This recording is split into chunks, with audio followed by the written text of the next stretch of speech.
How's it going, YouTube? This is Wake Run Collapse, and this is my second audio recording for a daily video this week. I wish I could tell you that I'm just as excited as I was to share the news of the first Sun and Moon expansion in the TCG. Now, the topic of discussion is the same this time around, but the news is unsettling, and I really don't see how it's a good thing for collectors. In years past, since the dawn of the black and white age in December of 2010, Japanese booster boxes for main releases have always followed a set path. 5 cards per pack, 20 packs per box, 100 cards total in a booster box. It's brilliant, as you can usually get just about all of the common and uncommon cards in a single box, along with most of the holos depending on set, and a few special cards to top things off. Rising Fist pushed this idea to the limit, as the set had 96 cards and usually resulted in a few uncommon cards missing from each box, but that set was an anomaly. Your average set size ranged from 50 to 80 cards, and the box size reduced the clutter of unnecessary, unplayable, and uncollectible commons, while still giving you a fair shot at lots of good stuff. Unfortunately, now that information has been listed through pre-orders on AmiAmi.com, it looks like the age of the perfect booster boxes has come and gone. Starting with Collection Sun and Collection Moon in December, main expansion booster boxes are increasing in size from 20 packs to 30 packs. The price of a box has risen accordingly by 50% to accommodate the extra packs. Now, the all-holo small set coming out in January, that hasn't changed. That's still 20 packs in a box, but that's also not a main release, and those packs are more expensive. But what am I talking about? More packs is okay, right? I'm here to tell you, no, absolutely and indefensibly, no, it's not okay. Let's talk about why. Now, number one, 50% more for a booster box is a huge deal. The average booster box is $25 plus shipping from AmiAmi at current exchange rates. Now suddenly, that price flies up to $38 US or so per box before shipping. This directly impacts everyone who buys boxes from overseas. Now, us collectors, we sort ourselves into 3 different types, so let's address them all. Now, A, those of us who only buy 1 or 2 boxes at a time. Maybe you are only interested in buying 1 box at a time, or that's what you can afford. Some people might now be priced out of buying that 1 box for a variety of reasons. I mean, after shipping from Japan, that box might cost the equivalent of $50 US. That's not chump change. And let's not forget how that single box might now invoke customs charges for those living in several European countries and other parts of the world, as packages over a certain value can get tagged pretty heavily. Ouch, that might be enough to halt the purchase altogether for some people. Now, Section B, the second category, makes out okay. Let's say you purchase somewhere between 3 and 6 boxes at a time, typically. This is the potential sweet spot to simply adjust your order down by a third or so, incur the same cost, and still order the same number of total booster packs. Now, an order of 6 X and Y boxes and an order of 4 SM boxes, because I don't want to say S&M in this video or YouTube will cancel it, along with my channel, that would yield 120 packs for each order, with the same pricing. Though there is definitely a potential danger to that, and I'll touch on that in a couple of minutes. But first, let me finish this point here. Now, Section C is jerks like me, the uber collectors.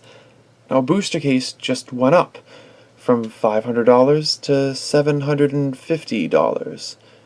And for a double set, that's $1,500 before shipping costs, which is an amount that's difficult to talk about as if it weren't an abstraction. How can we justify this purchase? Though it doesn't technically price me out, it makes it incredibly important to recoup my costs. Now, what if the videos don't do that well with ad revenue, or my sales fall off after the first week? I run the risk of taking a huge loss in order to meet the expectations I've set with previous case openings on the channel. And I don't want to disappoint fans at all, but realism, eventually, it has to take hold. Now, argument number 2, what happens to the pull rates? Are we now to expect 15 holos or better per booster box, or just 10 like before? The latter possibility would result in a holo or better in every third pack instead of every second pack, which will cause a massive overflow of bulk and either a huge decrease in good pulls or a huge increase in cost to keep the pulls the same. Then again, even if we do get to 15 holos or better in each booster box, which is cool, there are still many unanswered questions to go along with the start of a new generation. We were getting 4 EXs or breaks or better per box at the end of the X and Y series in the past year. Does that also increase to 6 per box? 6 EXs, breaks, the equivalent or better? If it does, doesn't that cheapen the sets themselves? I mean, think about X Collection and Y Collection. They kicked off the 6th generation. They were also each 60 cards apiece, and they only had 3 EXs and 1 Mega EX in each set. Does every booster box now complete the regular numbered set? I mean, what about secret rare or ultra rare pulls? Did those increase in odds by 50% as well? I mean, they pretty much have to guarantee 1 in every box to make it worthwhile, or at least bring it up to Bandit Ring levels, but what if they don't? I somehow get the feeling that all the good results aren't going to happen. GX cards, from what we've seen, they're looking like the flagship card type of the new generation. If you're getting every GX card in the set from a single box, that cheapens the impact of those new cards significantly, and I'm not counting on them being willing to do that. Now, if they do the right thing and they include more GX cards in the new expansions to provide some variety to the boxes, that'd be pretty sweet. But man, the duplicate commons. I couldn't even give those things away. Cue English collectors everywhere asking me how it feels. Now, number 3, if you just buy booster packs in store and they boost the pull rates, you're barely touched by this change. Hooray! Unfortunately, I don't think there are more than a few people out there watching this channel and this video who can walk into a card shop and buy single Japanese packs at retail price. We're shelling out for shipping each and every time, and even if you can find loose packs to buy, are they overpriced? Have they been weighed? Generally, it's just too risky to do. Now, number 4, Korean booster boxes already exist and contain 30 packs per box at half the cost of the new Japanese boxes. I don't personally care for Korean cards, but those were already seen as a cheaper alternative to collectors to get their hands on some foreign cards to collect at reasonable pricing. A move like this by the Japanese manufacturers will only encourage more people to switch to lower quality cards in order to get their fix within their budget. And if there's anything that Japanese collectors don't need, it's a reason to get away from some of the best made cards in any TCG in the world. But price is a big determining factor. Number 5, booster box openings are going to be so long. Add another 10 packs into every box opening, and the earlier ones are going to be 20 minutes at minimum as we show off the set, with the later ones clocking in at 13 to 15 minutes each as we try to speed through. That's a lot of time to slog through to see maybe a single pull you've been looking for. That's even the kind of thing that discourages people from watching later booster boxes in the first place. It's a time constraint, and it's less exciting for some. I mean, a nitpick to be sure, in terms of this whole video, and not as important as my previous points, but it's still a point worth making. Now, my last argument, number 6, and this is a really big thing for me. If I hop on social media and point out how I bought 20 booster boxes of each set, along with a premium trainer box and a bunch of other goodies, I'm encouraging other people to do the same thing. Let's take a look at my actual purchase for a second. Yes, this is my actual order from AmiAmi, placed on Thursday. You'll notice a few goodies included along with the main set, 1 copy of each of the 3 decks, a deck case, a card box, and 1 premium trainer box. They're all reasonable purchases and not at all extravagant, not by any means. Then you throw in 10 boxes of each set, which is half of what I usually get, and that rounds out the order. Now, as per AmiAmi standards, shipping has yet to be calculated, but with those boxes being heavier than standard due to the extra packs, and the recent increases in EMS shipping costs overseas, I imagine it'll be around 15,000 yen to ship it all to my house. Add it all up and convert to US dollars, and it's $1,000. A clean grand. Now, imagine if I bought 10 more boxes of each set. That'd even drive the price of shipping higher since it's based on weight, and a total of $1,800 is a reliable estimate for the final cost.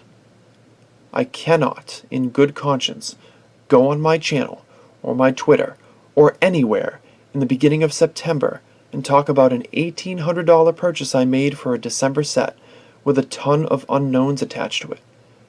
That's irresponsible and sets a crappy example for the people who follow my stuff. How can I encourage people to make debilitating purchases like that, knowing that we could very well run into sets that can be completed in only 3 boxes? How can I encourage that regardless? Now, my purchase is already a big risk, but it's one I'm willing to take to lock in for another generation of collecting. If I'm encouraged by what I see in the next couple of months, maybe I'll increase it, then save those extra boxes for Stacks of Packs openings, or for the Booster Box Wednesday series, or anything else if things don't work out. But as of right now, I have no plans to do that. I love collecting cards and sharing the experiences with you guys. It's fantastic fun, and it's irreplaceable.